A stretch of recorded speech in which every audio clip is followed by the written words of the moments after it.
Sont-ils partis? Je ferme le verrou. Ne vous gênez plus. Fini les infirmités, vive la bonne humeur.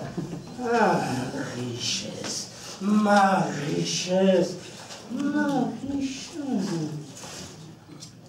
Bah et toi, Mosca, pourquoi ne salues-tu pas mon or? C'est qu'il me fait de la peine. Tu fais de la peine? Mais pourquoi? Bah parce qu'il est en prison dans votre coffre. Alors toi, tu le délivrerais. Ah, si je pouvais, je lui donnerais des ailes. Quelle sottise! Lui rendre la liberté quand on a eu tant de mal à le mettre en cage. Et des ailes, en effet. Il en a besoin. Comme s'il ne courait pas assez vite comme ça. Autant donner de la prestesse à une anguille. Bon, mais d'abord, tu ne sais pas ce que c'est que l'argent. Tiens, tu ne sais même pas tu ne sais même pas ce que tu feras avec. Tiens, suppose un instant que je te fasse cadeau de tout ça. Dis-moi un peu ce que tu en ferais. Ce que j'en ferais. Laissez-moi réfléchir une seconde. Tout d'abord, j'essaierai de me rappeler tout ce dont j'ai voulu dans la vie. Fût-ce une seule fois, et là, vous verriez courir les ducats comme de petits chiens de chasse jusqu'à qu'il m'ait ramené la proie là, devant mes potes. A. B. C. Tout l'alphabet du plaisir. Avec ça, une nuit d'amour avec Donna Maria.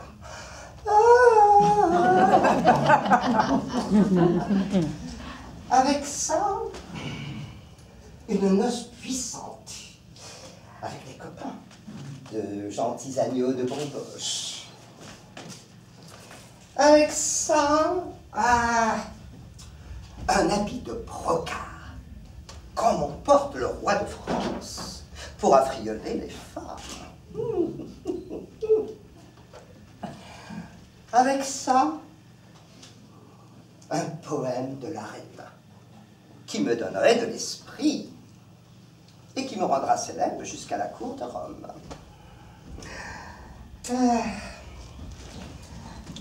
Avec ça,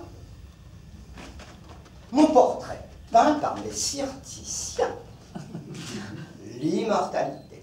Oh. Avec ça, une centaine d'échines qui se courbent devant moi. Avec ça, une douzaine de piques-assiettes. Dans mon genre.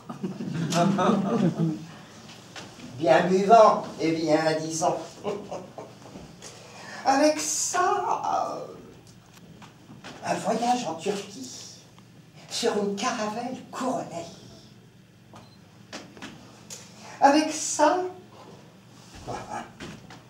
la noblesse du pape. Avec ça... Les enfants, et à la place du beau Mosca, nous n'aurions bientôt plus qu'un garçon minable, aux culottes effrangées, comme il entraîne des douzaines sur la piazza, à attendre qu'une vieille femme le mette dans son lit, ou qu'un capucin les gratifie d'une écuelle dessous. Oh, Mosca, comme tu as peu appris à mon contact. Crois-tu sérieusement qu'il faille faire courir les ducats pour avoir tout ça? Laisse-les sagement les uns côté des autres. Laisse-les relire en paix. Les gens viendront tout offrir d'eux-mêmes.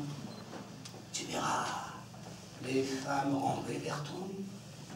Les hommes te faire des courbesses. Les marchands te fournir à crédit. Et les poètes t'encenser. C'est ça la magie de l'argent. Son odeur suffit à saouler les hommes. Tu leur fais flairer, ils accourent à plat ventre, ils tendent la tête et la tête leur tourne. Flairer, je te dis flairer, il n'en faut pas plus. Et toute cette racaille te tombe dans la main, comme des moucherons dans le feu. Depuis 8 semaines que je t'héberge, mauvais élève, as-tu vu un seul grain d'or sortir du bahut? Ah non? Mais j'en ai vu entrer. Est-ce que je vais plus mal pour ça? Est-ce que mon falerne sent l'eau? Est-ce que mes tapis sont pelés? Est-ce qu'il circule une odeur de pauvreté dans la maison? Au contraire. Tout ce que je demande, c'est de vivre aussi bien que vous. Vous êtes fastueux comme un arménien, voluptueux comme un chat. Vous tâtez de toutes les bonnes choses. Et vous n'oubliez pas les femmes molles. Et quel mal est-ce que je me donne? Vais-je me... Est-ce que je me donne? Vais-je me débattre avec le courtier sur le Rialto? Est-ce que les femmes me poursuivent en criant « Ouh, le vautour » Est-ce que les maquignons me poursuivent en criant « Ouh, le maquignon d'homme » Ah, non. Au contraire, tout le monde vous approche et vous honore. On se bouscule pour vous voir. Et comment j'obtiens ça, monsieur le prodigue? Avec de l'air. Rien qu'un peu d'air qui me sort des lèvres. Avec un filet de voix. Et tout sèche. Et une demi-douzaine de soupirs. Les soupirs s'envolent. Mais l'or reste là.